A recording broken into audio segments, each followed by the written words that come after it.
Today, we're going to be discussing how to get out of a rut. Have you ever, or are you feeling just kind of stuck in the same place? I think of it as if your car is stuck in mud and you're just trying to accelerate out of it, but the hole just keeps getting deeper and deeper. You're putting a lot of energy in, but nothing's happening.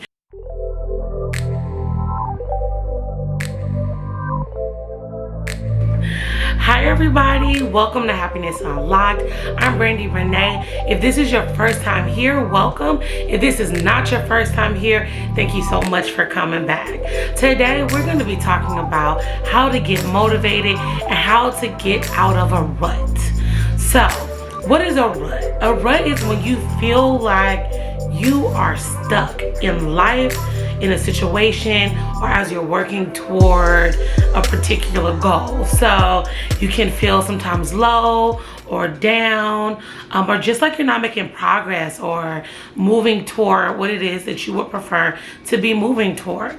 So today we're going to talk about how to get motivated, how to feel all the feelings of happiness and feeling uplifted so that you can start making the progress that you desire and so that you can start feeling more like yourself.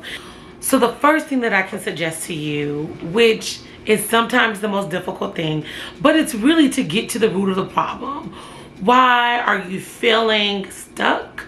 And what are you feeling stuck in? I'll just suggest to you a few questions that you might be able to spend some time to reflect and get down to the root of it. So one thing that you can ask yourself and jot some notes down about is, what is it that you're unhappy about in your life?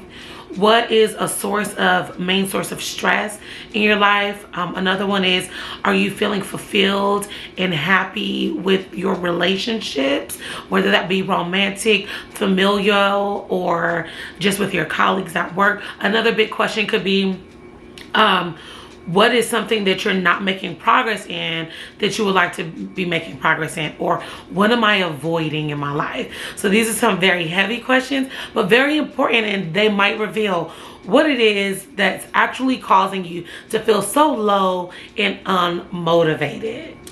When doing that, you might learn, and a lot of people do, that a part of the issue is just that you're in a routine and you're just doing things for the sake of doing them. And you're not doing anything that's really making you happy or feel tied to something bigger, something that's leading somewhere where you're going to get there and you're going to feel this bliss of joy and purpose.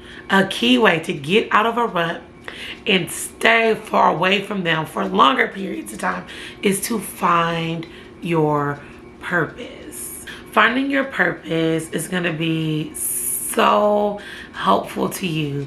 And to do this, some of the things that you can reflect on is, what is it in my life that brings me the most joy? What is it that I'm doing where I feel most fulfilled? When do I feel most fulfilled in my life? When am I most happy? When do I feel like I am fully centered and in alignment? When you can identify those things, you're often identifying your purpose.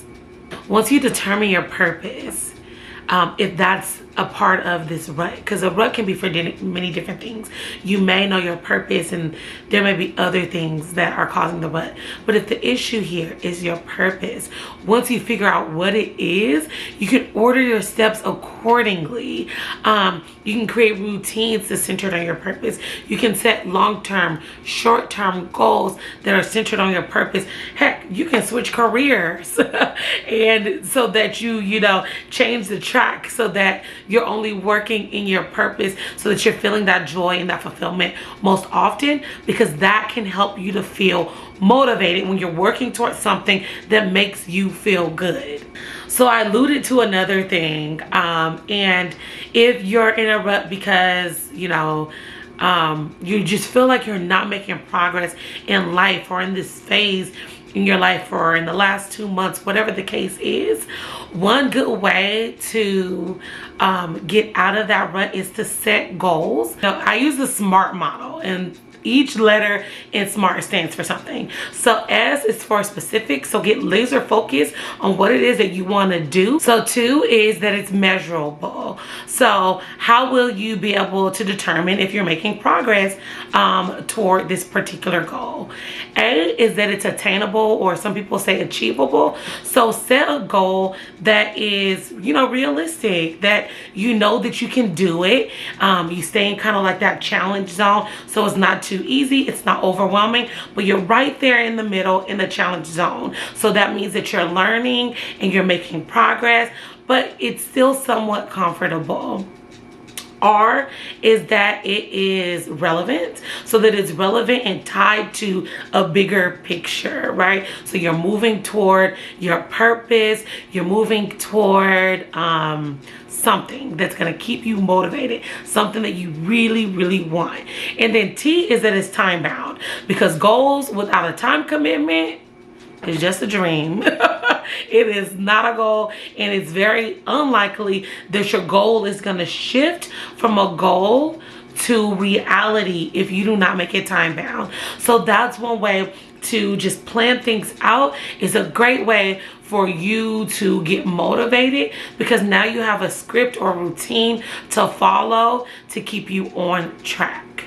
Now, just off of experience and after working with many people on setting goals and completing goals, I know that this step can get a little overwhelming if you go too big, too soon, too fast. Okay, sometimes I have to reel my own self in. So one thing that you can do is, once you set your goal, just choose 1 to 3 things that you can do in a day to move toward that goal or to get some things done. I'd rather you accomplish 1 to 3 things in a day and feel really good about yourself and be making steady progress, than for you to get a list of 10 to 20 things and only complete 5 to 10% of that. So now you're feeling unmotivated again because you feel like you can't get it done. So it's better to take smaller pace steps than to take huge strides all at once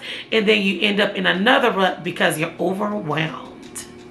So with that being said, what I'm really saying is to just do something. Just do something. So some days where I'm feeling at a low, my 3 things could just be to like check emails, set my goals, and put them into my planner. Those are 3 things that I can get done that day.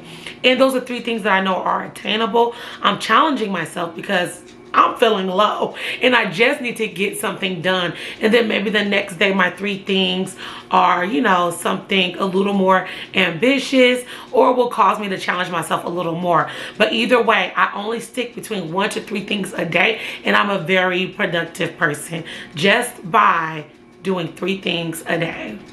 The other thing that I'm going to suggest is to get outside, get in nature, go walk by the beach, go sit by the lake, go sit in the park, go right outside your door and just soak up some sun in the morning. Listen to the birds sing, all of those things that sound very corny, but especially during quarantine, a lot of us are suffering from low vitamin D, and vitamin D acts more like a hormone in our bodies versus a vitamin. So it can really mess with our mood and feelings of lack of motivation and just blah, like literally just in a rut, just right? So just getting outside, getting some fresh air, going for a walk, those sort of things can also just help you feel reinvigorated to get yourself through the day and getting stuff moving. So that leads perfectly into taking care of yourself, eating things that are good for you, getting enough sleep, getting your body moving, soaking in a bath, coloring, whatever it is that you can do for yourself, do it. Engage in that self-care, get into a habit of setting just 5 to 10 minutes a day, maybe in the morning or at night, and just engaging in some meditation. The other thing is to just maybe get a notebook and just doodle on it and see what emerges. That's another way of journaling. So really during this time, Although you're feeling low, do something for yourself to make yourself feel better. The biggest thing that you can do for self-care is to show yourself some compassion, give yourself a hug, and allow yourself to know, I'm going through something that's difficult, but I'm not alone, and things will get better. And the final thing, as you're showing yourself compassion and grace, remind yourself that you're human, and humans are imperfect. So perfectionism has to go. And I'm one to tell you that I'm a recovering people pleaser. I'm a recovering perfectionist. It is a journey, but maybe tell yourself some affirmations like, I don't have to be perfect to be accepted. I don't have to be perfect to be successful. I am imperfect and I am still loved. And just remind yourself that perfectionism is not the goal. The goal is happiness. Each week, I'll be making a video centered on love, mental health, and wellness, personal growth, and relationships. So I hope that you join me as we unlock happiness together. Bye. See you next time.